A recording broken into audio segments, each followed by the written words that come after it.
Hey, salut tout le monde! Bienvenue sur cette nouvelle vidéo. Aujourd'hui, je vous propose un tour complet de l'ensemble de mes espèces. Vous verrez, il y a du bon, du moins bon. Voilà. Allez, on y va, c'est parti. Donc là, on est avec les Campolotus sanctus. Donc, qui suivent leur chemin. Il n'y a pas de souci, aucun problème avec cette colonie. Vous pouvez le voir à l'image, il y a du couvain à tous les stades. Ça se développe vraiment très bien. Elles sont chauffées à 24 actuellement. J'ai baissé un peu la température pour elles. Et ça se développe vraiment très bien. Et, par contre, ce qui est assez étonnant, c'est que j'ai pas encore de petits médias pour l'instant chez elles. On voit que les ouvrières sont de plus en plus grandes, de plus en plus costauds, et têtes de plus en plus allongées aussi, ça c'est assez marrant. Et donc elles sont avec un tube sec et un tube humide. Toute la ponte récente est dans le tube humide, et les larves et surtout les cocons sont dans le tube sec en général. Ça c'est assez drôle. Mais l'ensemble de la colonie squatte plutôt le tube sec. Donc, et d'ailleurs ça c'est un truc qu'on trouve un peu partout dans toutes mes espèces. C'est souvent ça. Hein. Souvent les larves et les œufs sont dans les tubes humides et en tout cas dans les zones humides. Et le reste dans le sec. Voilà. Donc là on va passer chez les Campolotus aberri. Donc elle aussi, elle se développe très bien. Franchement, je suis super content. Surtout que c'était censé être une espèce qui se développait normalement, d'après ce que j'avais pu lire, relativement lentement. Et chez moi, franchement, ça suit bien son cours comme il faut, quoi. Donc pareil, vous pouvez le voir à l'image. J'ai du couvain à tous les stades. J'ai déjà 2 petites médias. Et ça fait grave plaisir. Ce sont des bonnes têtes, bien colorées. Et même principe que pour les sanctus, un tube sec, un tube humide. Et même délire, la colonie squatte le tube sec et avec les cocons. Et dans le tube humide, par contre, c'est vraiment les œufs, les larves. Et oui, du coup, les pontes récentes, quoi. Donc, pareil que pour les sanctus, j'ai rebaissé la température pour elles aussi. Elles sont passées à 24. Et ça a l'air de leur convenir. Il n'y a pas de souci majeur. Tout se passe très bien pour elles. Elles sont de moins en moins timides, on les voit de plus en plus dans la DC.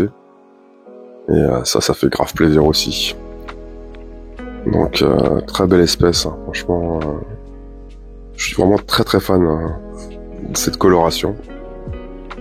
Et on les compare souvent au Nicobarensis, mais franchement je trouve que déjà d'une elles sont un peu plus grandes, plus sympa à observer. Et elles sont vraiment magnifiques. Donc là on passe chez les Campolotus mutilarius. Donc le petit setup que vous pouvez voir à l'image. Donc c'est une espèce qui se développe.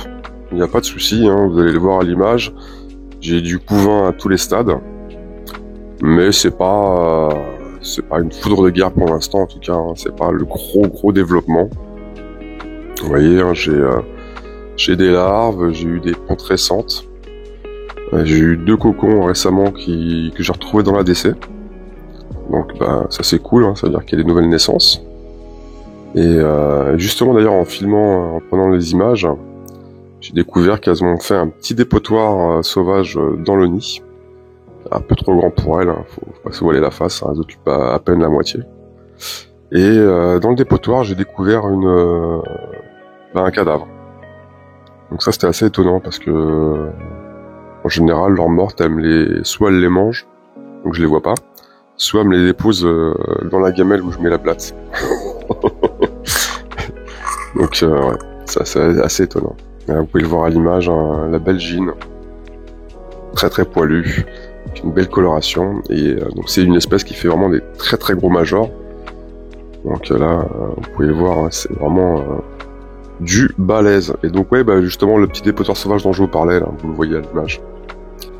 Alors là, on est avec les Campolotus vestitus, donc qui était dans ce setup là, le petit double tube avec la petite ADC 7x7, je les ai passés dans un nid Antword. Et depuis, j'ai pas eu de ponte. Donc j'ai décidé de les rebasculer dans l'ancien setup. Ça marchait très bien en fait. Et donc puis l'unité était un peu trop grande pour elles. C'est peut-être pour ça qu'elles se sont pas développées. Mais j'ai eu un petit souci quand j'ai commencé à faire le transfert. Donc d'elles-mêmes, elles sont reparties vers les tubes. Hein. Sauf que vous allez pouvoir le voir à l'image, c'est des tubes en fait en verre avec qu'on peut remplir. Et j'ai coulé une petite dalle de plâtre. J'ai mis du sable à l'intérieur pour justement humidifier les nids, enfin les tubes. Sauf que faut que je revoie ma copie. Parce que comme vous pouvez le voir, elles ont creusé le plâtre. Donc ça va pas du tout cette histoire. Donc là j'essaie de les rebasculer dans le nid Antword pour pouvoir changer les tubes. Et je pense que j'ai plutôt de mettre du plâtre, j'ai plutôt mettre du ciment. Donc j'avais pu le faire dans d'autres tubes, qui pour le coup est beaucoup plus dur à creuser. Donc voilà. Là vous voyez la seule ponte que j'ai, enfin le seul couvain que j'ai, c'est une grosse larve. Mais sinon il n'y a pas d'œuf, il n'y a pas de ponte récente, donc je suis un peu déçu. Donc là du coup ça va, je pense que ça va encore stagner un petit peu le développement malheureusement. Mais il n'y a pas le choix, il faut vraiment que je change tout ça. Donc là on est avec les Camponotus nicobarensis. Ce petit setup Antword. Donc du coup cette espèce c'est l'une des premières que j'ai reçues. Elle a eu beaucoup de mal à se développer au départ, elle a mis énormément de temps à pondre. Et comme vous pouvez le voir, depuis elle s'est rattrapée. Et le nid commence à être bien rempli, il y a un beau couvain. Je pense que quand tout ça va éclore, il va falloir que je change, que je pense en tout cas sérieusement à agrandir le setup, parce que ça va vite devenir un peu trop petit. Surtout au niveau de l'ADC, là ça commence à être compliqué à chaque fois que je les nourris. Et puis pareil, il y a un réservoir d'eau et un liquide sucré qui est un peu trop petit. Allez, next.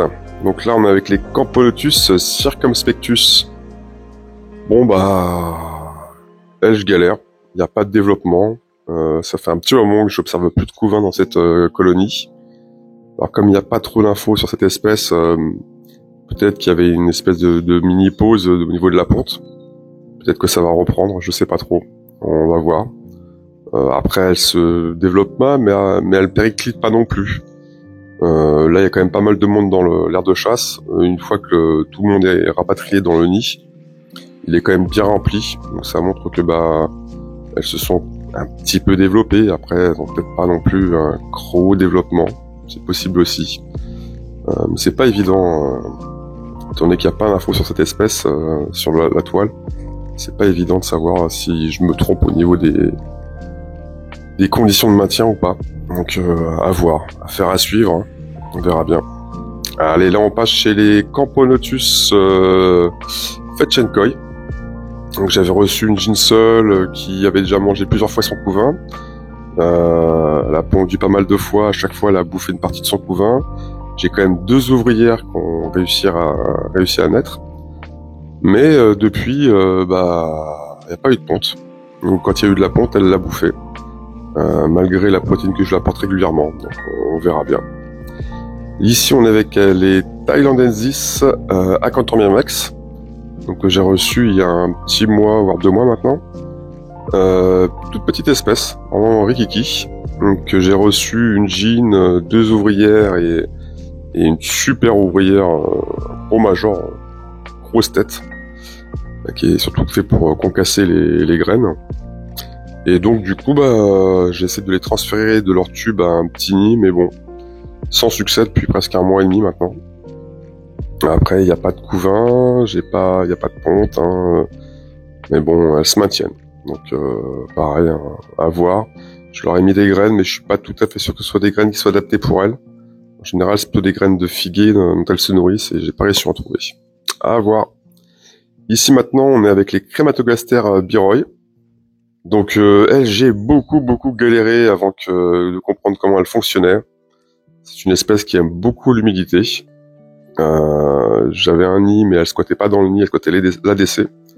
Et depuis peu, la Jean s'est mise à pondre, enfin, ça y est. Donc, c'est cool, c'est une belle grappe d'œufs qu'elle m'a fait, donc j'ai hâte de voir la suite, hein, surtout que c'est vraiment une très belle espèce.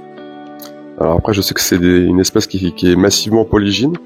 Moi, j'ai qu'une seule gyne. Bon, ça va se développer, mais gentiment. Après, je sais que ça fait des toutes petites colonies aussi, pas très populeuses. Donc, écoutez, on verra ça.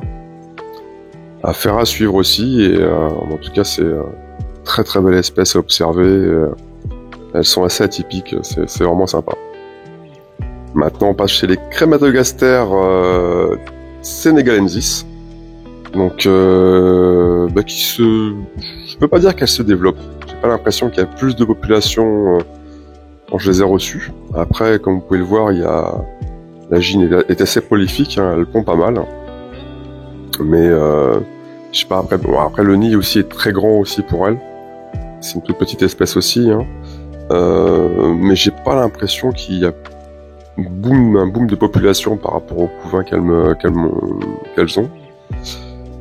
Pendant pas mal de temps, j'ai pas du tout humidifié le nid et au final, je me suis rendu compte que quand je humidifie pas, elles collent leurs œufs sur les parois. Quand je humidifie, elles les décollent.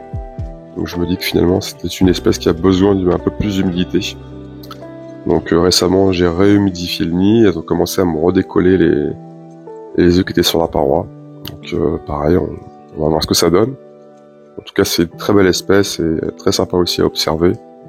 Il y a pas mal de polymorphisme dans cette espèce et du coup, c'est assez drôle, quoi. Donc, même si c'est toujours les toutes petites qui montent à la surface pour aller chercher la nourriture. Les grosses balaises sont plutôt à l'entrée du nid et près de la gyne en général, en mode un peu garde du corps. Donc ça, c'est assez chouette à observer. Voilà. Alors là, on passe chez les Camponotus cruentatus. Alors elle, vous allez voir à l'image, c'est assez bizarre. Il y a eu de la ponte, donc ça, il n'y a pas de souci. Vous pouvez le voir, là, il y a un cocon qui est vide. Et elles ont sorti, en fait, la l'ouvrière qui était à l'intérieur.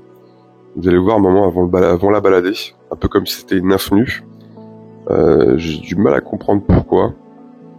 En sachant qu'elles sont sur un tapis qui chauffe à 24, mais elles squattent plutôt le tube qui est au-dessus. Donc finalement, elles sont plutôt à température ambiante. Sachant que dans ma cave, il fait 20 degrés. Donc, je sais pas trop. Pour le coup, là, je suis un petit peu dubitatif. Après, elles se nourrissent, il n'y a pas de souci. Elles me prennent mes blattes, elles prennent du liquide sucré. Ça, il y a pas de problème là-dessus. Mais après, en termes de pompe, c'est pas énorme. Après, c'est que le début de l'année, mais bon, je trouve ça un petit peu étonnant. Et donc, vous avez pu le voir, donc cette nymphe nue, je sais pas trop ce qui s'est passé, si elle est morte, si ils vont la laisser se développer, j'en ai vraiment aucune idée. Donc, on va voir. Après, ça reste une très belle espèce. J'ai un petit peu de couvain, comme vous avez pu le voir à l'image, une ponte récente, quelques larves, mais pas de cocon pour l'instant. Allez, on passe chez mes Messor barbarus qui, elles, ont un retour d'activité en fanfare, en grande pompe. Comme vous pouvez le voir, il y a un beau couvain. Elles sont sur le tapis qui chauffe à 24. Ce qui est assez drôle, c'est que j'ai humidifié un des deux tubes et en fait, finalement, elles ont préféré le tube sec. Alors que fut un temps, elles squattaient justement le tube humide. Alors peut-être que j'ai mis trop d'humidité, c'est possible aussi. Je ne saurais pas trop vous dire. En tout cas, je vois que ça les embête pas trop pour le développement. Il y a eu une petite augmentation de population, pas énorme, mais je pense que j'ai eu 5-6 naissances, en tout cas pas loin d'une dizaine. Et le couvain, vraiment, on se porte bien. Il est à tous les stades. Il y a de la ponte récente aussi, donc ça c'est plutôt chouette. Après, c'est une espèce qui consomme énormément d'eau, qui me bouffe aussi pas mal de graines, qui fait pas mal le tri encore pour l'instant. Donc voilà, tout se passe très très bien chez elle et ça fait plaisir. C'est vraiment très sympa aussi à observer. Il y a toujours de l'activité chez elle et depuis peu là j'ai enlevé le cache qui les abrite de la lumière, histoire de les habituer un petit peu à la lumière, qu'elles soient moins en panique. Bien, je pense que vous pouvez le voir à l'image, c'est moins la course malgré les 3 spots qu'elles ont braqués sur elle. Donc voilà. Ici on passe chez les Camponotus liniperda. Écoutez, qui se développe vraiment super bien. Donc j'ai réussi à les déménager dans du tube dégueulasse dans lequel elles étaient, en tout cas la gine. Elles ont déplacé toutes les cocons dans ce tube-là, et une larve ou deux. Et donc vous pouvez le voir, hein, j'ai dois avoir peut-être une petite dizaine de cocons là, qui a pas trop tardé à éclore, donc ça va faire un beau petit boom de population, ça c'est quand même assez chouette. Et dans le tube propre, la gine a répondu, donc ça c'est vraiment sympa. Il y a quelques larves, et donc franchement ça présage vraiment une très belle année pour elle. Ça fait grave plaisir, donc je suis vraiment très très content. Et donc oui, effectivement, j'ai eu un commentaire me disant que les œufs des Liperda étaient jaunes, et pour moi c'était juste quand elle rentrait en diapose, et effectivement non, je me rends compte qu'ils sont bien jaunes, et même quand elles sont en activité, donc ça c'est vraiment cool. Donc j'ai hâte de voir la suite que ça va donner à cette belle espèce, qui est vraiment très actif aussi, pareil, hein, de plus en plus je les vois dans l'ADC, donc ça c'est vraiment assez chouette. Et donc elles, par contre, elles ne les chauffent pas, elles sont dans la cave à température ambiante, donc à 20 degrés, et ça a l'air de leur convenir largement. Donc voilà. Ici maintenant on est avec mes Camponotus festinus. Donc écoutez, elle, j'ai eu un petit souci récemment, je me suis rendu compte que le nid était trop chauffé. J'ai eu 2 décès chez les ouvrières.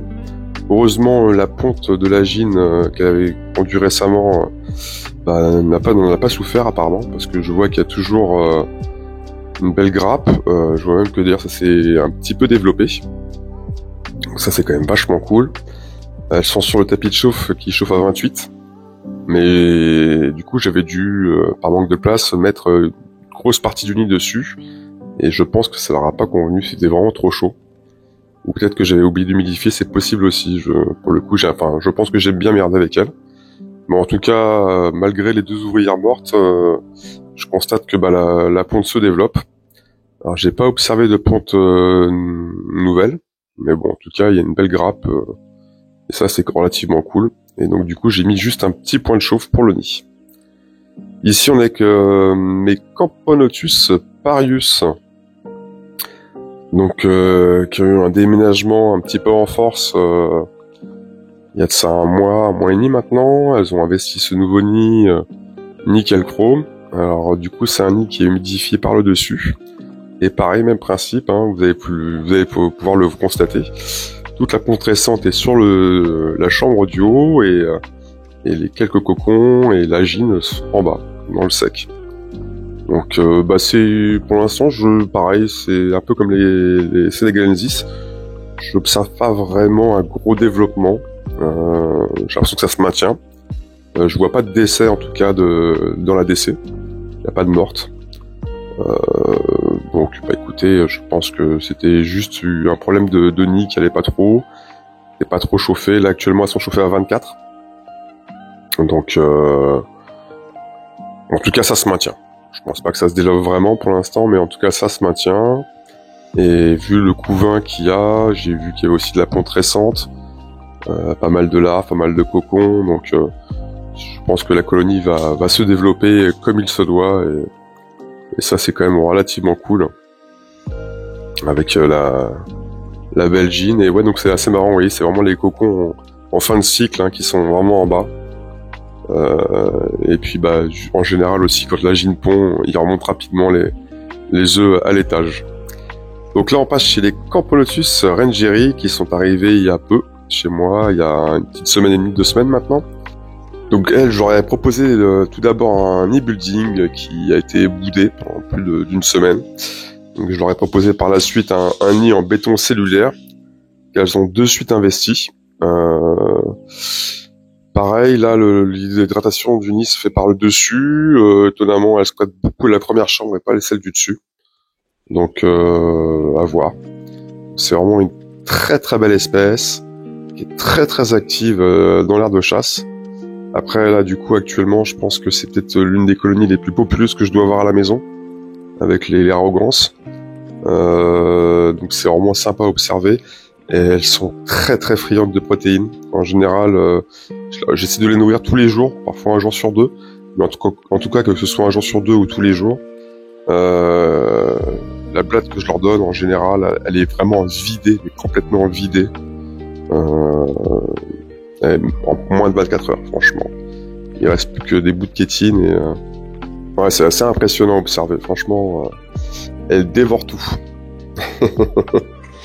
Et maintenant, on va finir avec mes Camponotus Arrogance dans ce beau setup Antword qu'elles ont bien investi. Comme vous pouvez le voir à l'image, il y a toujours un couvain de ouf sur cette espèce. C'est un truc de malade. Du couvain à tous les stades, énormément de cocons, énormément de larves aussi, et puis alors, des grappes d'œufs, il y en a partout, ça se balade partout. Alors par contre, ça fait un petit moment que j'ai pas vu la gine. Je pense qu'elle doit squatter les trucs de raccord des Denis. Elle faisait déjà ça avant dans l'ancien setup. Parce que vu que c'est un nid qui en général je laisse à la lumière. Et du coup, elle squatte vraiment, je pense, ces endroits-là. Qui sont bien sombres. Donc vous pouvez le voir, hein, c'est une très très belle espèce. Actuellement, je les nourris tous les jours. Une bonne petite blatasse taille moyenne en général. Et elle dégomme dans les 24 heures aussi, comme les Rangerie. Bon, après, il y a de la larve, hein, il y a de quoi, il y a des bouches à nourrir. Donc elles m'ont fait par contre un petit dépotoir, mais ça c'est très récurrent chez elles. Le petit dépotoir, je sais pas trop si c'est vraiment de dépotoir, on dirait plutôt que ce sont des bouts de blattes qu'elles stockent, peut-être pour éviter la disette, c'est fort possible aussi. Ouais, à voir. Parce que c'est vrai que lors du dernier déménagement, du coup, m'avait fait toute une chambre remplie de dépôts comme ça, et quand j'ai nettoyé, ça faisait pas moisi, ça faisait pas pourri, ça faisait plutôt bout de bidoche entassé, quoi. Donc voilà, écoutez, on arrive sur la fin de cette vidéo. Je remercie les plus courageux d'être restés jusqu'au bout. Je sais que c'était un petit peu long, mais il y a pas mal d'espèces à voir à chaque fois sur ces vidéos-là, donc ça prend toujours un peu de temps. Et d'ailleurs, il manque 3-4 espèces, des Lasius, des SP noirs, SP jaunes, et Marginatus aussi, qui sont, que j'ai pas trop envie d'embêter pour l'instant. Elles sont en train de se refaire une santé, donc voilà, je vous les montrer sur la prochaine vidéo. Bon écoutez, je vais vous laisser. Prenez soin de vous et prenez soin des autres. À la prochaine tout le monde. Salut.